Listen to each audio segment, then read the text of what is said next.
السلام عليكم ورحمة الله وبركاته. متابعين الحلوين، ازيكم؟ عاملين ايه؟ يا رب تكونوا بخير. وحشتوني كتير من الفيديو اللي فات. عندنا اوردر حلو قوي، تابعوا معايا الفيديو للاخر وما تنسونيش بلايك واشتراك القناة. ويلا نصلي على رسولنا الكريم ونقول اللهم صل وسلم وبارك عليك يا حبيبي يا رسول الله. قبل ما ندخل على الطريقة ولا اي حاجة، ما ننساش ندعي لاخواتنا في فلسطين، ربنا يا رب ينصرهم ويزيح الغمة، اللهم امين. وينصرهم نصرا يتعجب له اهل الارض واهل السماء. تعالوا بقى نشوف اول حاجة. الزبدة بتاعت امبارح بقى لما سبتها بره التلاجة، ما حطيتهاش في التلاجة ولا حاجة، الجو ساقعة. لما السمنة بقى كده تقلت ورملت، شايفين طبعا، شفتوا لونها عامل ازاي ومرملة ازاي. عايزة اقول لكم يعني طعمها والله مش ببالغ، طعمها تحفة. يعني اللي بيستخدم مثلا سمنة فرن او سمنة العلب دي، عارفينها طبعا. طبعا هي سعرها بقى بمبلغ وقدره. عايزة اقول لكم والله احلى منها ريحة وطعم.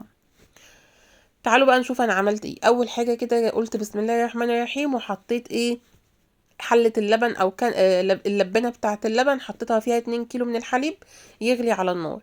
وجبت حلتين، اول واحده حطيت فيها معلقه من السمنه وقطعت عليها بصلايه كده، والحله التانية برضو حطيت فيها معلقه من السمنه. واول لما سخنت جامد قمت نازله بنص كيلو من اللحمه، مديها صدمه كده مع فصين من الحبهان وورقتين من الايه، من الورق اللوري، ورشه من الفلفل الاسود. تمام.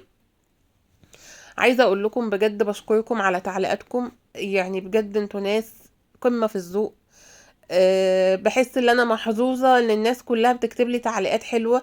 والله العظيم ببقى بفضل اقرا التعليقات. يمكن ساعات برد على التعليقات، وساعات ببقى فعلا ما عنديش وقت، او في الوقت اللي انا ماسكه فيه التليفون، فببقى بعمل بذاكر لولادي او حاجه فبقراها بس. عايزه اقول لكم بحس ان انا فعلا من الناس المحظوظه. كله كلام حلو كلام حلو كلام حلو. يعني ده بجد ربنا يجازيكم كل خير. يعني مش عارفه اقول لكم قد ايه الكلام دوت بيفرق معايا. فبجد ربنا يكرمكم يا رب ويجازيكم كل خير، ويجعل كل كلمة بتكتبوها لي فعلا بحس بحبكم ليا. يعني يجعلها في ميزان حسناتكم ويفرح قلبكم، اللهم امين يا رب. تعالوا بقى ايه، نرجع للوصفة بتاعتنا. زي ما انتوا شايفين بقى، نقلت الحلة بعد لما اللحمة اتشوحت، قمت حاطة بصلاية وطماطماية عشان نظبط الشوربة بقى، وسبتها بقى ايه، وقمت نازلة عليها بمية مغلية من الكتل. تمام. اللحمة اللي كانت معايا دي قطعيتها من وش الفخدة، وكمان ما فيهاش دهون خالص، فانا بفضل ان انا اشوح اللحمة كده لما بيبقاش فيها دهون بمعلقة سمنة. بعدين قمت نازلة عليها بمية سخنة وهسيبها تستوي بالطريقه العاديه خالص. اول لما تغلي كده، لو طلعت هي محاشلها، وبعدين هدي النار عليها. اما بقى الحله اللي كان فيها البصل، قمت نازله برضو بايه، بعد لما دبل كده قمت نازله بنص كيلو من اللحمه برضو زي ما انتوا شايفين، ياخد صدمه كده مع رشه من الفلفل الاسود.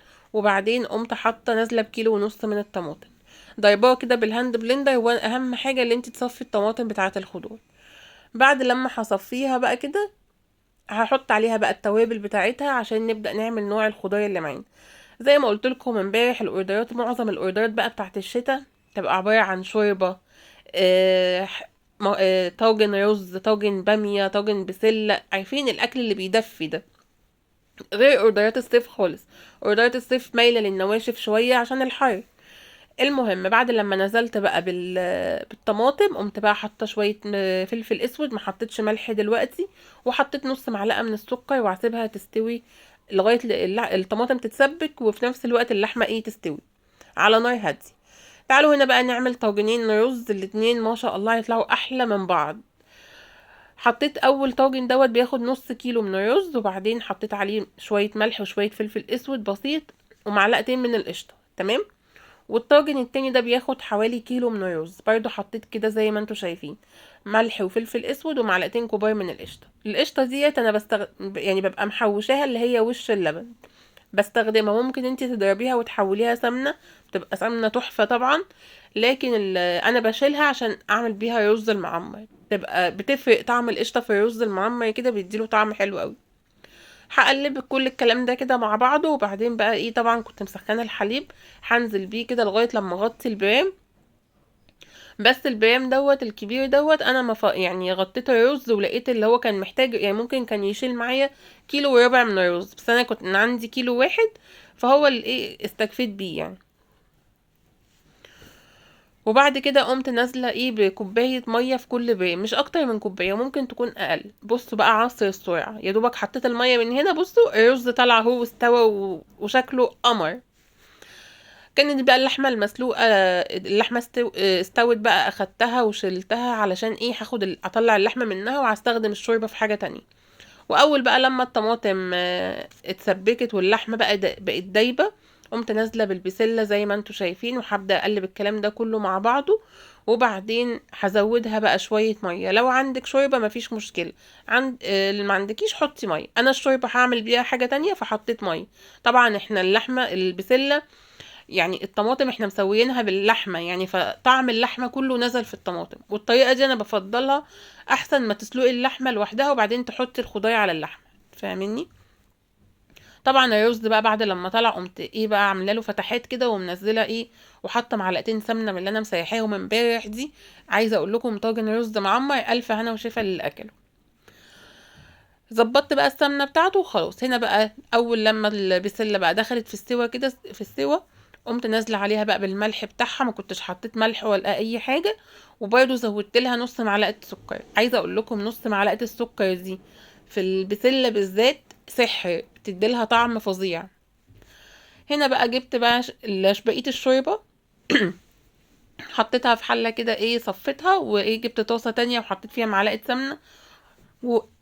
ومعلقه توم مفروم، وهسيبها بقى لغايه لما الشوربه دي تغلي معايا وفي نفس الوقت التومه تتحمر، وهنشوف هنعمل ايه.